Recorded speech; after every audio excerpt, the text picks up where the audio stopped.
Hello friends, welcome to மகளிர் உலகம். Last வீடியோவில் வந்து பார்த்தீங்க அப்படின்னா ஒரு பார்டர், அதாவது பழைய பார்டரை வந்து எப்படி ரீயூஸ் பண்ணுறது, அதோடைய ஃப்ரண்ட் பீஸ் மட்டும் ஒரே ஒரு சைடு மட்டும் நம்ம ஸ்டிச் பண்ணி காமிச்சிருந்தோம். ஏன்னு வந்து பார்த்தீங்க அப்படின்னா நம்ம வீடியோ வந்து ஃபுல்லாக போடையில லென்த்தாக போச்சு அப்படின்னா நிறைய பேர் பார்க்குறதே இல்லை. அந்த ஒரு காரணத்துக்காண்டி தான் பார்ட்டாக சின்னதாக போடுறோம். நேற்று வந்து பார்த்தீங்க அப்படின்னா ஃபுல் போர்ஷன் வந்து ஃப்ரண்ட் இது மட்டும் பார்த்தோம். இப்போ பேலன்ஸ் இருக்கிற மீதி எல்லாமே பார்ப்போம். இது பேக் சைடு வந்து பார்த்தீங்க அப்படின்னா நெக் வந்து கீழே ரவுண்டு வச்சு நம்ம வந்து ஸ்டிச் பண்ணியிருக்கோம். ஃபஸ்ட்டு லைனிங் தான் நம்மளுக்கு கரெக்டான மெஷர்மெண்ட் வீடியோ பார்க்காதவங்க அதிலே இருக்குது, கண்டிப்பாக போய் பாருங்கள். வேணும்னா வீடியோட மேலே ஐ பட்டனாக தரேன், அப்படி இல்லை அப்படின்னா வீடியோட என் ஸ்க்ரீனாக வந்து நான் வந்து தரேன். இப்போ தான் இந்த வீடியோ பார்க்குறீங்க அப்படின்னா அந்த மெஷர்மெண்ட் வீடியோ போய் பார்த்துட்டு வாங்க. இப்போ வந்து நம்ம இது அதில் எப்படி இருக்கோ அதே மாதிரி நீங்கள் அந்த ரவுண்ட் ஸ்டிச் பண்ணிட்டு வந்தீங்கன்னா தான் உங்களுக்கு வந்து பார்த்தீங்க அப்படின்னா அந்த டிசைனோட ஷேப் வந்து மாறாமல் அப்படியே வந்து உங்களுக்கு கிடைக்கும். இப்போ ஒரே ஒரு ஸ்டிச் மட்டும் பண்ணிவிட்டு நம்ம எக்ஸ்ட்ரா இருக்க இந்த கிளாத் எல்லாத்தையுமே கட் பண்ணி எடுத்துக்கலாம். நம்ம சேனலில் இப்போ தான் ஃபஸ்ட் டைம் வீடியோ பார்க்குறீங்க அப்படின்னா மறக்காமல் சப்ஸ்கிரைப் பண்ணுங்கள், பெல் ஐக்கானை கிளிக் பண்ணிக்கோங்க. அப்போ தான் நம்ம சேனலில் எந்த வீடியோ போட்டாலும் உங்களுக்கு உடனே வரும். நம்ம சேனலில் வந்து பார்த்திங்க அப்படின்னா டைலரிங் ரிலேட்டடான வீடியோ ப்ளஸ் வந்து கோல்டு, பியூட்டி டிப்ஸு, இது மாதிரியான நிறைய குக்கிங் நிறைய வந்து வீடியோஸ் வந்து போட்டுட்ருக்கோம். தொடர்ந்து சேனலை வந்து சப்ஸ்கிரைப் பண்ணுங்கள். இப்போ நம்ம ஒரு ஸ்டிச் முடிச்சிட்டோம், அதே மாதிரி இன்னொரு ஸ்டிச் பண்ணிக்கலாம். அந்த இடையில வர அந்த நாட் வர இடத்துல வந்து பார்த்திங்க அப்படின்னா கரெக்டாக கொஞ்சம் மெதுவாக ஸ்டிச் பண்ணிக்கோங்க. ஃபஸ்ட்டு நேராக ஸ்டிச்சிங் போயிட்டு தான் அதுக்கப்புறம் திரும்பணும். அப்போ தான் உங்களுக்கு ஊசியை விட்டு திருப்பியில் வந்து பார்த்திங்க அப்படின்னா அந்த இடம் வந்து நல்லா ஷார்ப்பாக இருக்கும். நீங்கள் இது மாதிரி ஸ்டிச் பண்ணுறீங்க அப்படின்னா கொஞ்சம் பொறுமையாக ஸ்டிச் பண்ணுங்கள். அப்போ தான் அந்த ஷேப் வந்து உங்களுக்கு மாறாமல் அப்படியே நீங்கள் எதிர்பார்த்த ஃபினிஷிங் வந்து உங்களுக்கு கிடைக்கும். ஃப்ரண்ட் பீஸு ஸ்டிச் பண்ணதை யாராச்சும் பார்க்காம இருந்தீங்க அப்படின்னா கண்டிப்பாக மறக்காமல் பார்த்துட்டு வாங்க. ஏன்னா அதில் தான் வந்து பார்த்தீங்க அப்படின்னா மெஷர்மெண்ட் ஃபுல்லாகவே இருக்குது, கண்டிப்பாக உங்களுக்கு புரியும். இப்போ குட்டி குட்டி ஸ்னாச் வந்து கட் பண்ணி விட்டுட்டு நம்ம வந்து ஃப்ரண்ட்டு ஸ்டிச் பண்ணியிருக்கிறதோட சேர்த்து வந்து பேக்கையும் வந்து ஸ்டிச் பண்ணிக்கலாம். இதில் வந்து ஸ்டிச் பண்ணுறது வந்து பார்த்தீங்க அப்படின்னா ஷோல்டர் வந்து ஒரு துணிக்குள்ளே இன்னொரு துணி வச்சு நம்ம ஸ்டிச் பண்ணையில் என்ன ஆகும் அப்படின்னா ஷோல்டரோட ஸ்டிச்சிங் பாயிண்ட் வந்து வெளியவே தெரியாது. பாருங்கள், வீடியோவில் தெரிகிற மாதிரி பேக் பீஸுக்குள்ளே ஃப்ரண்ட் பீஸ் இருக்கிற மாதிரி நீங்கள் ஷோல்டர் வந்து ஜாயின் பண்ணுங்கள். அதாவது நம்ம பேக் பீஸ் வந்து ஷோல்டர் வந்து மேலே வந்து ஸ்டிச்சிங் வந்து கொடுக்கல, அதாவது லைனிங்கோடு சேர்த்து ஜாயின் பண்ணலை. அப்படி இருக்கையில் அது வந்து லைனிங் துணிக்கும் நல்ல பீஸுக்கும் நடுவில் நீங்கள் ஸ்டிச் பண்ண ஃப்ரண்ட் பீஸை அப்படியே வந்து ஃபுல்லாக உள்ளார வச்சுருங்க. உள்ளார வச்சுட்டு அதுக்கப்புறம் நீங்கள் அது மேலே நீங்கள் தையல் கொடுக்கையில் என்ன ஆகும் அப்படின்னா அந்த தையலுக்குரிய ஷோல்டருக்குரிய தையல் ஸ்டிச் மார்க் வந்து பார்த்தீங்க அப்படின்னா உங்களுக்கு வெளியவே தெரியாது, பார்க்குறதுக்கும் நீட்டாக அழகாக இருக்கும். அதே மாதிரி ஒரு சிலருக்கு வந்து பார்த்தீங்க அப்படின்னா அந்த ஷோல்டர் வந்து இறங்கிக்கிட்டே வரும். இது மாதிரி நீங்கள் ஸ்டிச் பண்ணிங்க அப்படின்னா அந்த ஷோல்டர் இறக்கம் வந்து கொடுக்காது. ஒரு தடவை இது மாதிரி ஸ்டிச் பண்ணி பார்த்துட்டு எப்படி இருந்துச்சுன்னு மறக்காமல் கமெண்ட் பாக்ஸில் கமெண்ட் பண்ணுங்கள். இப்போ நம்ம ஃபுல்லாக திருப்பி எடுத்தோம் அப்படின்னா நம்மளுக்கு அந்த ஷோல்டர் வந்து ஜாயினிங் தெரியும், உங்களுக்கு ஸ்டிச்சிங் பாயிண்ட்டே வந்து இருக்காது. இப்போ நம்ம ஃபுல்லாக வந்து அமுக்கடி வந்து அடிச்சிடலாம். நீங்கள் இது திருப்பி விடையில் ஒரு தடவை ஊசியை வச்சு நல்லா திருப்பி விட்டுக்கோங்க. ஏன்னா அந்த இடம் ஷார்ப்பாக இருக்கனால திரும்பாது.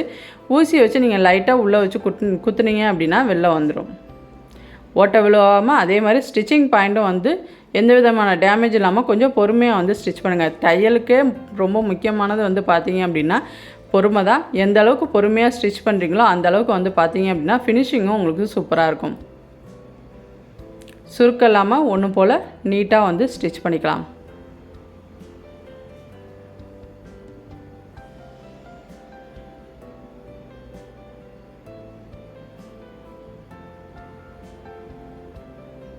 அந்த ஷேப் எப்படி இருக்கோ அதே மாதிரியே நீட்டாக கொண்டு போங்க. அப்போ தான் வந்து பார்த்தீங்க அப்படின்னா ஃபினிஷிங் வந்து சூப்பராக இருக்கும்.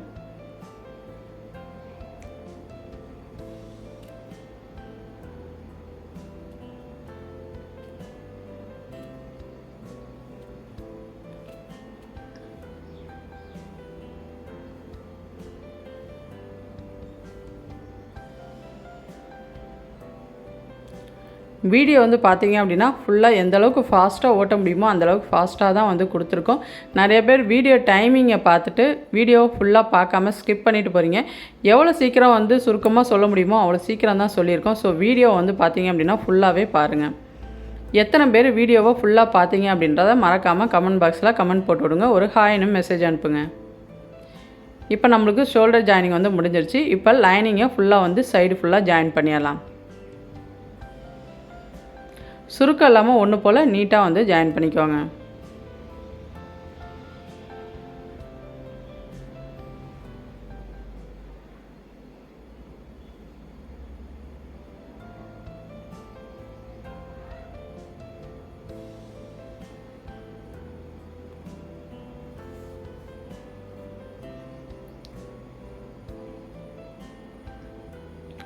இப்போ வந்து நம்மளுக்கு முடிஞ்சிருச்சு. அடுத்து வந்து ஸ்லீவ் வந்து கட் பண்ணி எடுத்துக்குவோம். ஸ்லீவு அதே மாதிரி கீழே வந்து டாப்புக்கு அந்த சுருக்கு அடிக்கிறதுக்கு வந்து பார்த்தீங்க அப்படின்னா அதுக்கும் லைனிங் எடுக்கணும். அதையும் வந்து லைனிங் எடுத்துடலாம்.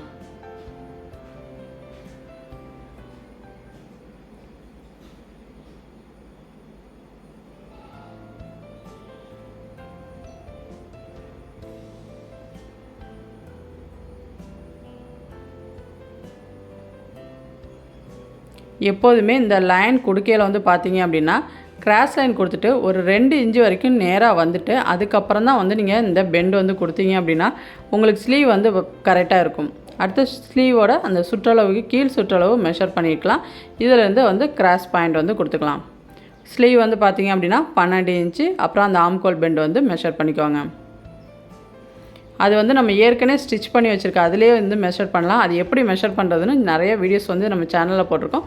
கண்டிப்பாக பாருங்கள்.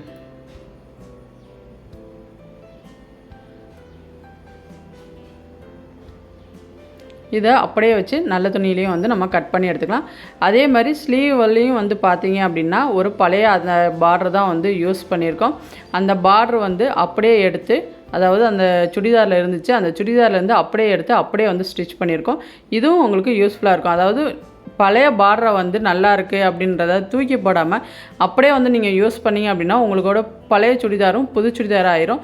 இல்லை அப்படின்னா நீங்கள் ஏற்கனவே போட்ட அந்த டாப் வந்து பார்த்தீங்கன்னா ஒரு சென்டிமெண்டலாக இருந்தால் கூட அதை அப்படியே எடுத்து அட்டாச் பண்ணிடலாம். அங்கே ஒரு தனி ஃபீலிங்காக தான் இருக்கும். எனக்கு தூக்கி போட மனசு இல்லை, ஆனால் அந்த பார்டர் எனக்கு ரொம்ப பிடிச்சிருக்கு அப்படின்னு ஒரு சிலர் வந்து சென்டிமெண்ட்டாக வச்சுருப்பீங்க. அது மாதிரி இருக்கிற பார்டரை வந்து நம்ம எடுத்து புதுசாக தைக்கிற டாப்பில் வந்து பார்த்தீங்க அப்படின்னா ஸ்டிச் பண்ணிங்கன்னா சூப்பராக வந்து லுக்கு தெரியும். அந்த பார்டரை மட்டும் தூக்கி போடாமல் நம்ம ஈஸியாக வந்து ரீயூஸ் பண்ணிக்கலாம்.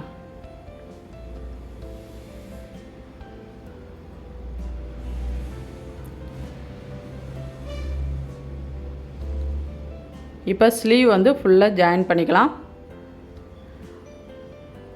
ஸ்லீவில் தான் அந்த இன்னொரு பார்டர் வந்து நம்ம ஜாயின் பண்ணிக்க போகிறோம். அந்த பார்டரில் அந்த டிசைன் மட்டும் எடுத்து மீதி எல்லாத்தையுமே அப்படியே அந்த பழைய தையல் வந்து தெரியாமல் அப்படியே மடக்கி வந்து அமுக்கு தையல் வந்து அடிச்சிடலாம். எப்போதுமே இது மாதிரி சென்டிமெண்ட்டாக நீங்கள் வந்து ஏதாச்சும் ட்ரெஸ் வச்சுருந்தீங்க அப்படின்னா அது எப்படி ரீயூஸ் வந்து பண்ணலாம் அப்படின்னு சொல்லி கொஞ்சம் யோசிச்சு பாருங்கள். கண்டிப்பாக நல்ல ஒரு ஐடியா வந்து கிடைக்கும். ஒரு சிலர் வந்து பார்த்தீங்க அப்படின்னா அம்மாவோட ட்ரெஸ் எல்லாம் எடுத்து வந்து ஸ்டிச் பண்ணி போடுவாங்க. அது மாதிரிலாம் நிறையா இருக்குது. இப்போ வந்து பார்த்தீங்க அப்படின்னா இந்த பார்டர் தான் கரெக்டாக அந்த ஷார்ப்பாக இருக்கிற பகுதி மட்டும் தெரிகிற மாதிரி நம்ம பார்டர் வந்து எடுத்திருக்கோம். மீதி எக்ஸ்ட்ரா இருக்க அந்த பீஸ் எல்லாம் வந்து பார்த்திங்க அப்படின்னா குட்டியாக உள்ளார மடக்கி நம்ம வந்து அமுக்கு தையல் வந்து அடிச்சிடலாம்.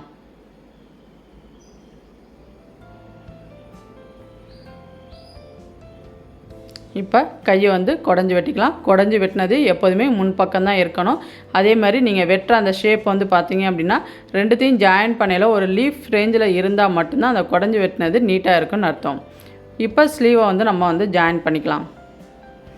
எப்போதுமே ஷோல்டர்லேருந்து அதாவது சென்டர் பாயிண்ட் கட் பண்ணிவிட்டு ஷோல்டர்லேருந்து ஜாயின் பண்ணுங்கள். அப்போ தான் வந்து கீழே வந்து உங்களுக்கு எக்ஸ்ட்ரா அந்த மிச்சம் விழுகிறது வந்து விழுகாமல் நீட்டாக பர்ஃபெக்டாக முடியும். இல்லாட்டி அந்த ஏற்ற இறக்கம் வரும். அந்த ஏற்ற இறக்கம் வரையில் கூட ஸ்லீவில் வந்து நிறைய அட்ஜஸ்ட்மெண்ட் உங்களுக்கு வந்து வரலாம். அதனால் அது மாதிரி இருக்கக்கூடாதுன்னா ஷோல்டர் வந்து பார்த்திங்க அப்படின்னா சென்டர்லேருந்து ஆரம்பிங்க.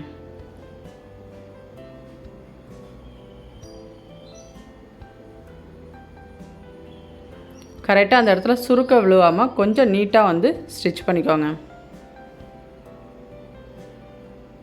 இதே மாதிரி இன்னொரு சைடும் வந்து பார்த்தீங்க அப்படின்னா நீங்கள் ஸ்லீவ் வந்து ஜாயின் பண்ணிக்கோங்க. அடுத்து கீழே வந்து அந்த பாவாடை வந்து ஜாயின் பண்ணிக்கலாம். உங்களுக்கு சின்ன சுருக்காக வேணும்னா சின்ன சுருக்கு வச்சுக்கலாம். இல்லை 1 இன்ச்சுக்கு சுருக்கு வேணும்னா அதுக்கேற்ற மாதிரி நீங்கள் வந்து எடுத்துக்கலாம்.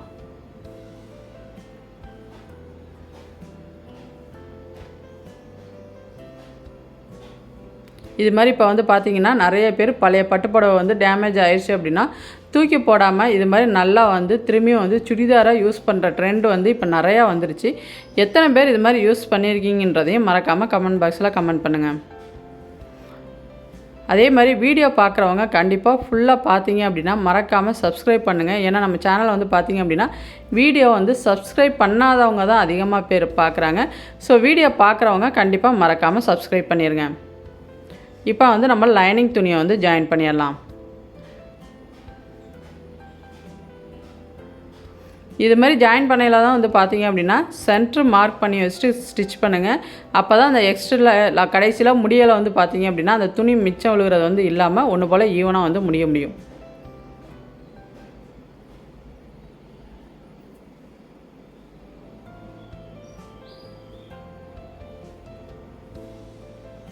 உள்ளே உள்ள லைனிங் துணிக்கு நீங்கள் எப்படி வேணாலும் சுருக்க வச்சுக்கலாம். ஆனால் ஸ்டார்டிங்லேயும் ஃபினிஷிங்லேயும் பார்த்தீங்க அப்படின்னா கண்டிப்பாக கிளாத் வந்து இருக்கணும்.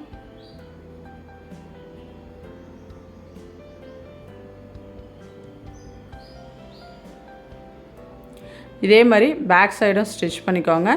அவ்வளோதான், இந்த சுடிதாரோட ஃபுல் ஃபினிஷிங் வந்து முடிஞ்சிடும். இப்போ நம்ம அமுக்கு தையல் அடிச்சுக்கலாம். அப்போ தான் வந்து பார்த்தீங்க அப்படின்னா அந்த ஃப்ளீட் வந்து பார்த்தீங்க அப்படின்னா உங்களுக்கு ஒன்று போல் ஈவனாக வந்து எடுத்து கொடுக்கும். அடியில் லைனிங் துணி மேலே வந்து ஏறும். அது ஏறாமல் நல்லா இது மாதிரி அடியில் கையை வச்சு தள்ளி விட்டுட்டு அந்த தையலில் மட்டும் நீங்கள் வந்து ஸ்டிச் பண்ணுங்கள்.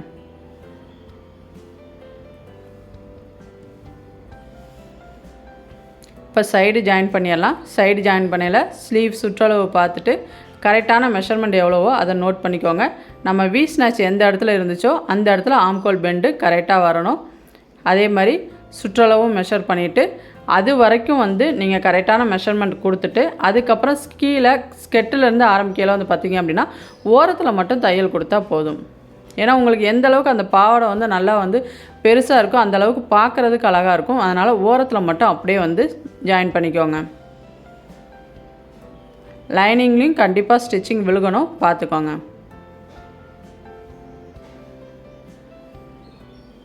பாருங்கள், இதுதான் அதோட ஃபுல் ஃபினிஷிங்கு.